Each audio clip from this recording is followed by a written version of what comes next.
Campanha de Bolsonaro agora. A gente falou um pouquinho sobre a campanha de Lula, queria falar sobre a campanha de Bolsonaro. Durante essa semana, os bastidores deram conta de, primeiro, problema de dinheiro, realmente, né, de grana para manter a campanha, e, em segundo lugar, agora, por conta das pesquisas que mostram Bolsonaro estagnado totalmente, uma espécie de pular para fora do barco dessa campanha, né? Hoje saiu a notícia, inclusive, do Ciro Nogueira, ministro de Bolsonaro, que tinha pedido férias, saiu de férias, agora no meio de uma campanha eleitoral. Pegou tão mal essa notícia que ele falou que vai voltar agora, né? Que não vai mais sair de férias, está voltando agora. Mas, de toda forma, a gente vê deputados pelo Brasil todo que estão evitando usar a figura de Bolsonaro para alavancar a própria candidatura, né? Então, você sente que há já esse movimento, de fato, de pular fora do barco do bolsonarismo, porque não tem para onde ir, não tem mais o que fazer. Seguramente, eu fiz um artigo, Thalita, sob pena de ser execrado por algumas pessoas, mas estabelecendo uma analogia entre a física e a política institucional.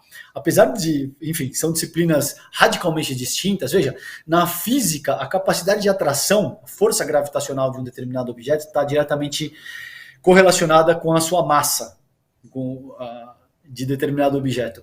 Nesse sentido, isso se aplica para a política institucional também, entende?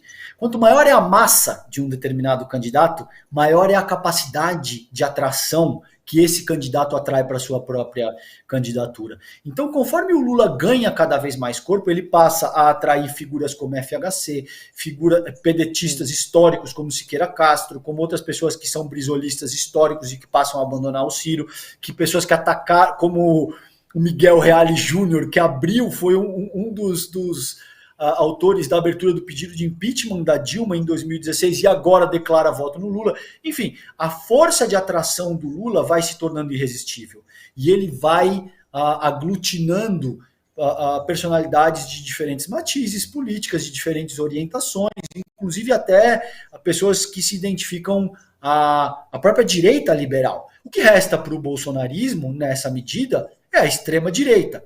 E é curioso, eu insisto num ponto aqui, que é o seguinte, Thalita, a gente não deve, a meu ver, se referir ao que a gente vem chamando de centrão com esse termo. Por quê? Porque quando a gente diz centrão, isso dá a falsa ideia de que esses partidos não estão nem à esquerda e nem à direita no espectro político e ideológico.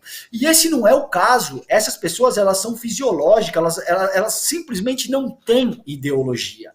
É diferente do que ter uma ideologia mais equilibrada ao centro, que seria capaz de ponderar as perspectivas mais à esquerda ou mais à direita. Entende o que eu estou te dizendo?